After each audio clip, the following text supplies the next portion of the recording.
German armored warfare in World War II was incredible engineering. Today, we will look at every single significant tank they used, from tiny training vehicles to massive steel giants. The journey began with the tiny Panzer I light tank. It was originally designed secretly only for training purposes. It entered the war having no main cannon, armed with just 2 machine guns. During the invasion of Poland, this was numerically their main tank. However, its armor was literally paper-thin and useless in real combat. Heavy rifle fire could actually penetrate right through its hull. Next came the Panzer II, intended as an interim solution.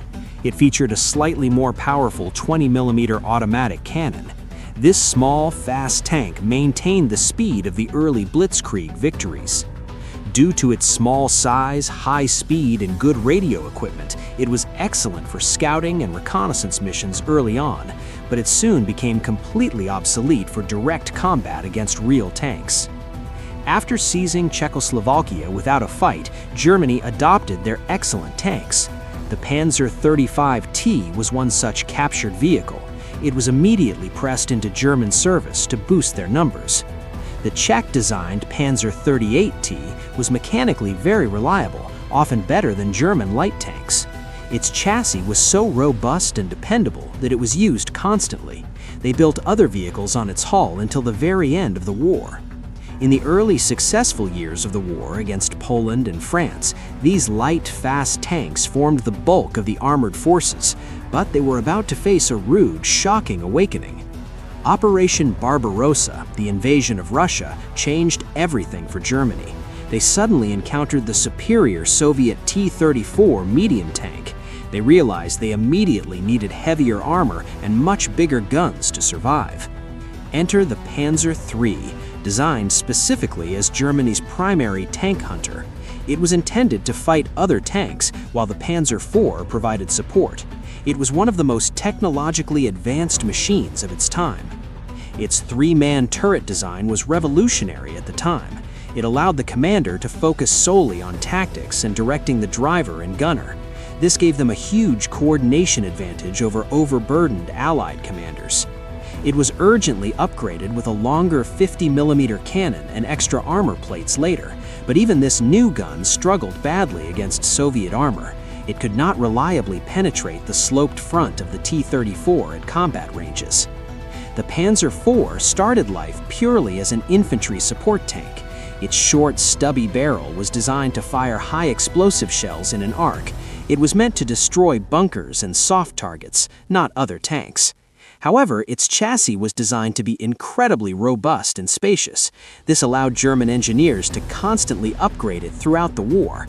It could eventually carry much bigger guns and heavier armor than originally intended. To fight Russian armor, the Panzer IV was fitted with a long, high-velocity 75mm gun. This final F2 version gave them the punch they desperately needed. It could now knock out enemy T-34s and KV-1s from a safe distance. Later versions added Scherzen, wire mesh or steel side skirt armor plates. These helped defend the thinner side armor against Russian anti-tank rifles and also prematurely detonated shaped charge warheads aimed at the tracks. The Panzer IV was the only German tank to remain in full production throughout the entire war. Despite better tanks coming later, it became the true workhorse. It formed the numerical backbone of the Wehrmacht armored divisions. The StuG III looked like a tank, but it technically wasn't. It lacked a rotating turret, being designed as an infantry support assault gun. This made it much cheaper to build and gave it a very low profile. Its low profile made it absolutely perfect for hiding in defensive positions. It excelled at ambushing unsuspecting enemy armor from cover. The StuG proved to be an incredibly deadly, if unglamorous, tank destroyer.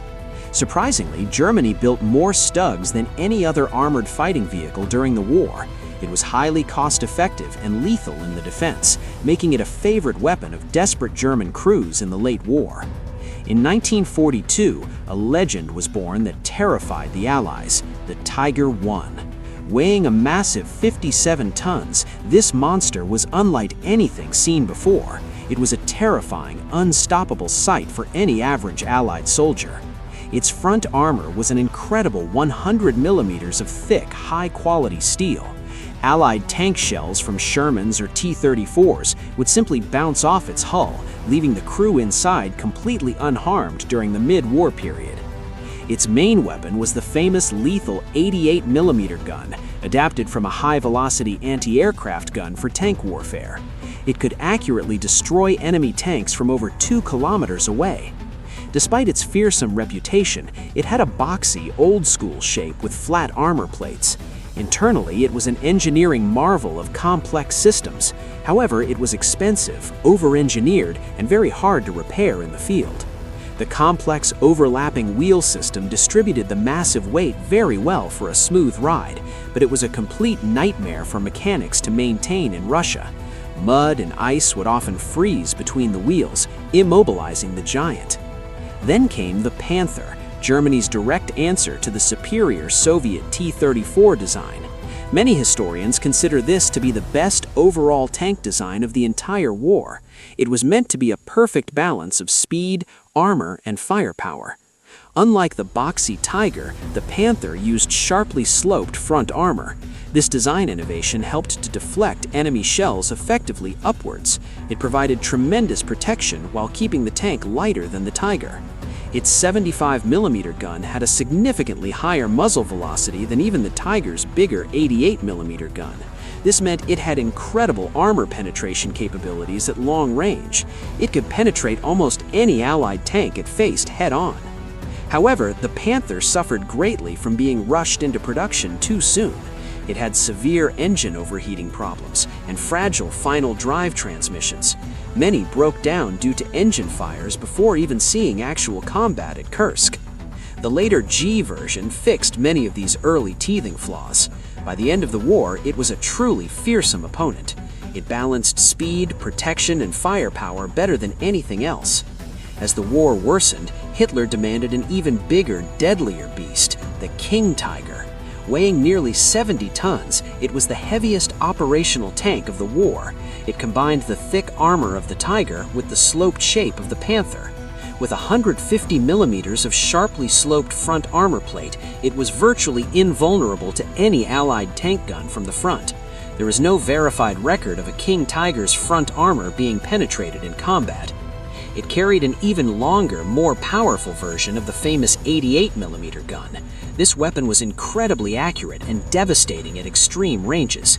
It could easily knock out enemies long before they could even get within firing range. But it was simply too heavy for its engine and transmission components. It moved slowly, broke down often, and consumed massive amounts of scarce fuel. Crews often had to abandon these giants when they ran out of gas or got stuck in mud. Desperate for more anti-tank firepower, Germans created the Marder series.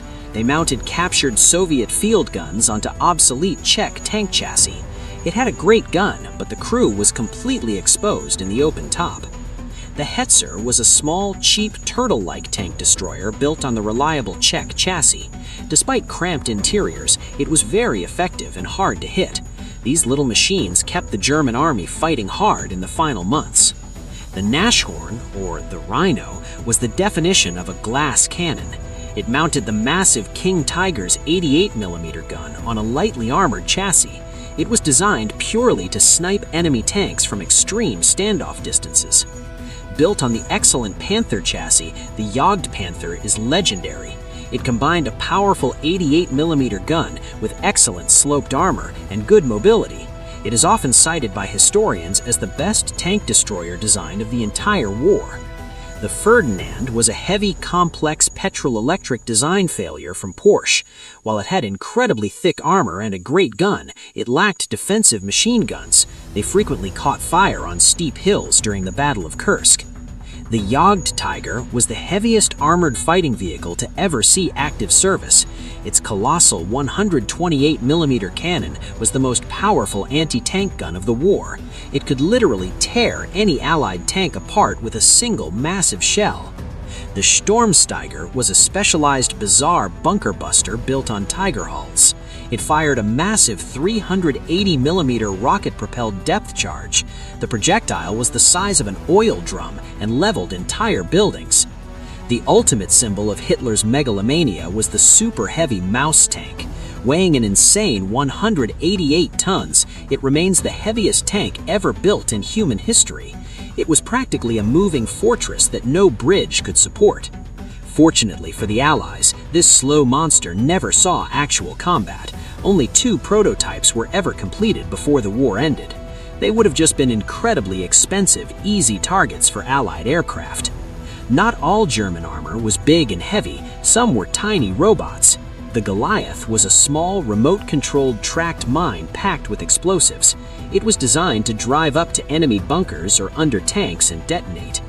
As Allies gained total air superiority, Germany needed mobile anti-aircraft guns desperately. Tanks like the Wirbelwind mounted 4 rapid-fire 20mm cannons. They were used to shoot down fighter bombers and shred infantry on the ground. The Puma was a highly advanced 8-wheeled heavy armored car. With a potent 50mm gun, high speed, and dual drivers, it was deadly. It is widely considered the best armored reconnaissance vehicle of the entire war. Despite their technological superiority in design and firepower, the German panzer forces were ultimately defeated by overwhelming numbers and failed logistics. In the end, they simply ran out of fuel and spare parts to keep fighting. The war proved that superior engineering alone cannot win against overwhelming industrial might. While one Tiger could destroy 10 Shermans in a battle, the Allies could always simply bring 11 new tanks the next day. The legacy of these fearsome steel beasts lives on in modern warfare. The engineering principles and tactical doctrines developed by Germany back then still directly influence the design of modern main battle tanks like the Leopard 2. Which German tank do you think was truly the best design of the war? Was it the legendary Tiger or the balanced Panther? Let us know your thoughts in the comments below and subscribe for more history.